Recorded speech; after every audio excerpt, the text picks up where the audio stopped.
in. Obviously, we're in some uncharted waters here in the baseball community. No one's really sure what to do or what avenue to take. So we're having this meeting here, this conversation that can hopefully answer some of your questions. And with me, my name is Connor Walsh. With me is Nate Moore, American Athletic Conference champion, right-handed pitcher for the Bearcats. We have head skip Scott Googins, and we have our pitching coach for the Bearcats, JD Heilmann. How you guys doing? Awesome. Good. Great. Good. How are Hey, you, Connor? Nate, I'm doing phenomenal. Thanks for asking. Hey, Nate, we'll start with you.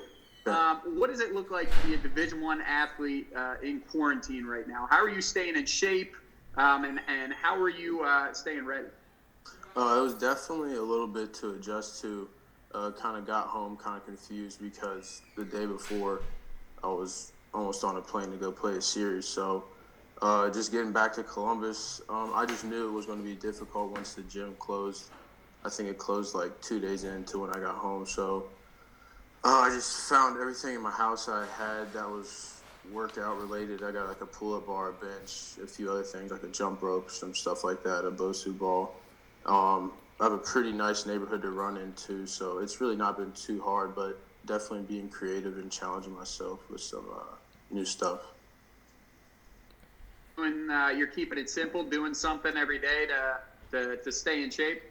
Definitely. I started running a mile a day just to kind of keep my heart rate up. Ooh. Yeah, so that's new for me.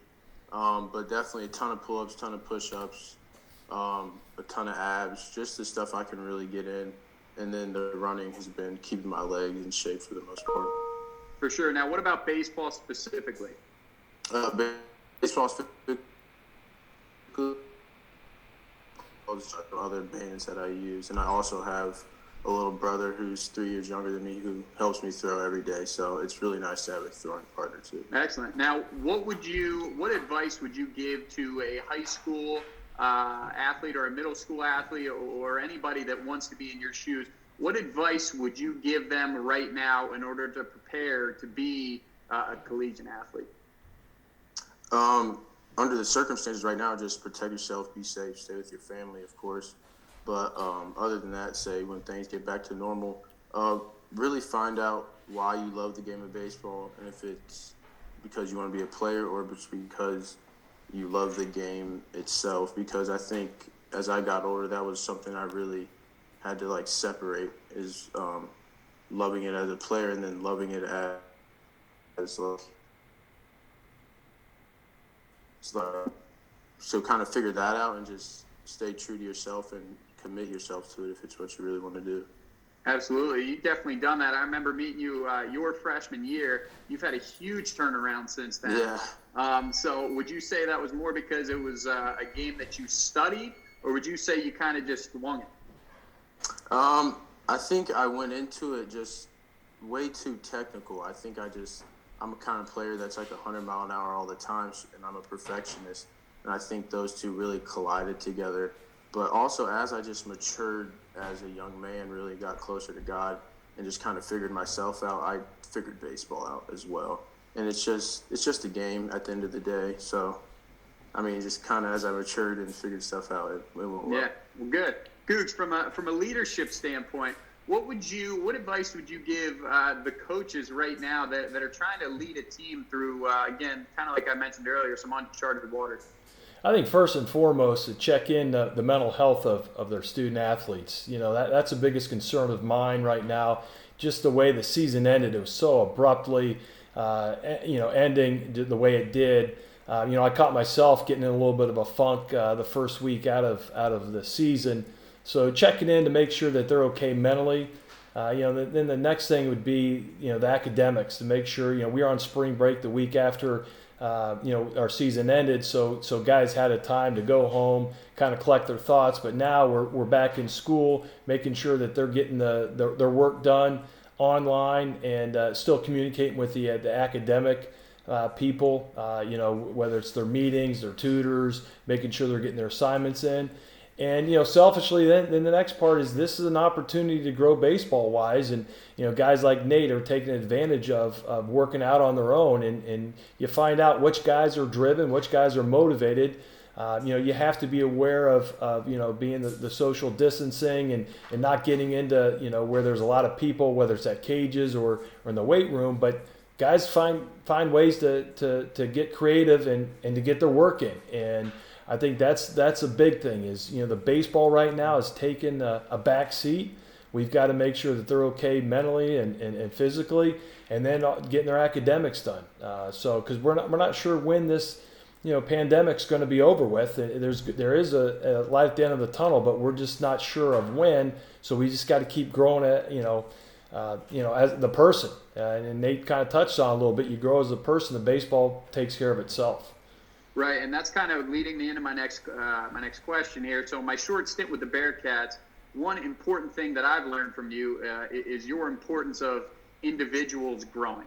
How do you relate individual growth as it pertains to growth in baseball as well? I think it goes exponentially when you grow as a person. When you start getting your time management skills, you get your priorities in order. You start finding out what you really want to do and who you want to become as a man and as a baseball player. I think all that stuff takes form and again, it's in informative years when you're in college. You're away, you get out of the nest, you get away from your parents. You're living with your teammates. You have to navigate the college life, and guys that grow personally, they grow baseball wise exponentially. For sure, and we've definitely seen that in the Bearcat community on our staff as well. I want to go to you, JD.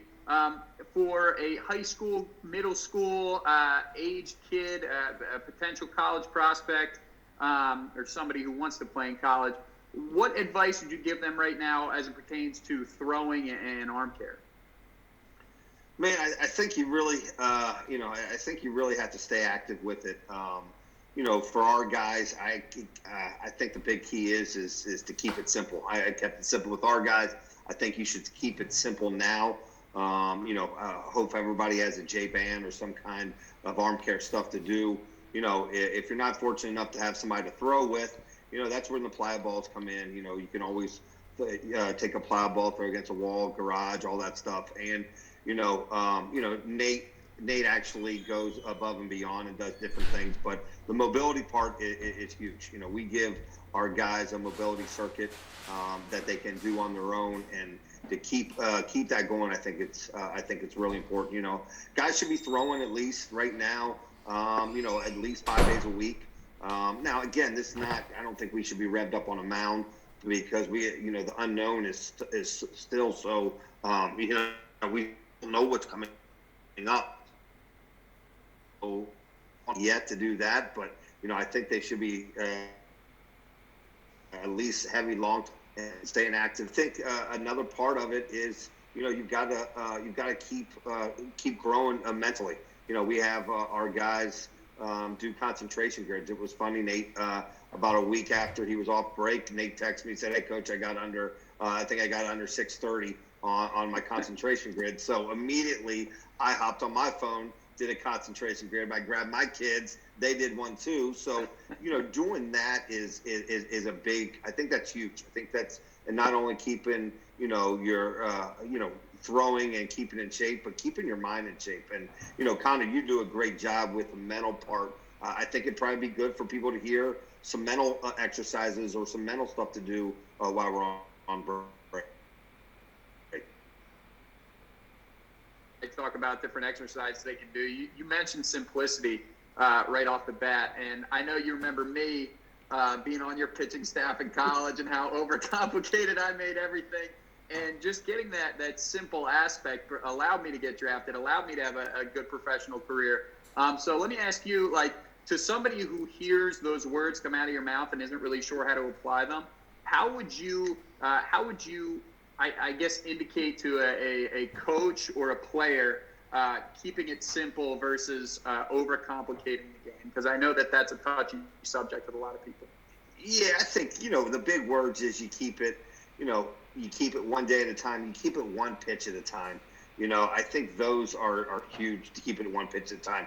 All of a sudden, you start thinking about so many different things right now, and that could get, that gets in the way. I think, and that's where the mental part comes into it, of keeping it simple, keeping it one pitch at a time. I mean, Connor and Nate, you guys were. I mean, I coached both you guys. You guys were a lot. There's a lot of similarities to both of you. And when Bulls both in a of you, China shop. but when both of you kept it simple, man, great things happen, man. I mean, and not to complicate this thing too much. This is not the time over break to, hey, I need to pick up a new pitch, or you just need to keep it simple and keep everything right on task, and everything will take care of itself. But I think right now you can overcomplicate things, and that this is not the time to do it. There's so much other stuff that's going on, but I think you just need to keep your body in shape and keep your mind in shape, all that stuff, and keeping it one pitch, one day, 1 hour at a time, and keep everything. It's, as Nate said, I think this is a big thing for Nate Moore. He said, dude, it's just a game. And when he started to talk about when he treated it just a game, he didn't let everything kind of click for him. And it's honestly been really fun to see Nate come from when we got there to who he is now. It's unbelievable. And a lot of credit is to him by keeping it one pitch, one day, keeping everything in perspective.